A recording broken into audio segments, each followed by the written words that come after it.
Aslam साइकलवाला convener दक्षिण गुजरात मुस्लिम समाज आज रोज सूरत कलेक्टर श्री और सूरत शहर पोलीस कमिश्नर श्री ने मारा द्वारा एक रजूआत करवामां आवी। रजूआतनो मुख्य मुद्दो ए छे कि गई काले यशवी फाउंडेशन चेरिटेबल ट्रस्ट द्वारा एक पत्रकार परिषदનું आयोजन થયું હતું। यशवी फाउंडेशन 14મી માર્ચ 2026 रोज सूरत में 101 अनाथ और पिता विहोणी दीकरीओना समूह लग्न समारोहનું आयोजन કરી રહ્યું છે। समूह लग्नના आयोजन सामाजिक रीते ने आवा વધતી મોંઘવારીમાં થાય એ આવકારદાયક છે, એમાં કોઈને ક્યારે વાંધો નથી। પરંતુ આ સમૂહ લગ્નની અંદર સંચાલકો દ્વારા એક પત્રકાર મિત્રોને જણાવવામાં આવ્યું કે આ સમૂહ લગ્નની અંદર એક મુસ્લિમ યુવતી એના હિન્દુ યુવક પ્રેમી સાથે હિન્દુ વિધિ પ્રમાણે લગ્ન કરશે। આજ દિન સુધી સુરત હોય કે સમગ્ર ગુજરાત રાજ્ય હોય ક્યારે કોઈ સમૂહ લગ્નમાં આવા આંતરધાર્મિક લગ્નો થયા નથી। ગુજરાત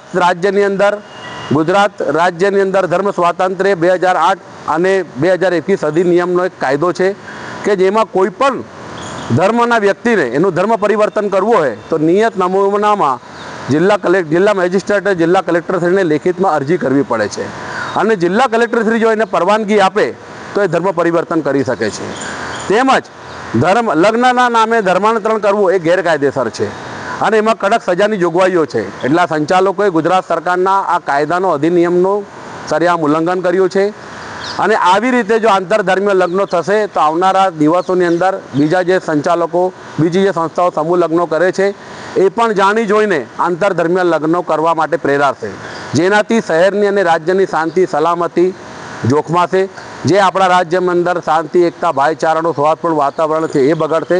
એટલે મેં કલેક્ટરશ્રી અને પોલીસ કમિશનરશ્રીને રજૂઆત કરી છે, વિનંતી કરી છે કે આવા સંચાલકો સામે જેને ગુજરાત સરકારના નિયમોનું સરેઆમ ઉલ્લંઘન કરી રહ્યા છે એની સામે કાયદેસરની કાર્યવાહી થવી જોઈએ અને આવા સમૂહ લગ્નમાં આવા આંતરધર્મીય લગ્ન અટકાવવા જોઈએ। કોઈને પણ લગ્ન કરવાનો અધિકાર છે, બિન સાંપ્રદાયિક ધોરણે કરી શકે કે સાંપ્રદાયિક ધોરણે કરી શકે, એમાં અમને ક્યારે વાંધો નથી। લગ્ન જે પુખ્ત વયની યુવક હોય કે યુવતી હોય એને બંધારણનો મૌલિક અધિકાર છે એને લગ્ન કરવાનો કે એને કોની સાથે લગ્ન કરવું છે, પણ એનો વ્યક્તિગત પ્રશ્ન છે। એને સમૂહ લગ્નમાં આવી રીતે આયોજનમાં લગ્ન કરવું એ હિતાવહ નથી રાજ્યની પ્રજા માટે, રાજ્યની શાંતિ માટે। એટલા માટે મેં કલેક્ટરશ્રી અને એમને રજૂઆત કરી છે કે આ બાબત યોગ્ય નથી, એની સામે કાયદેસરની કાર્યવાહી થવી જોઈએ।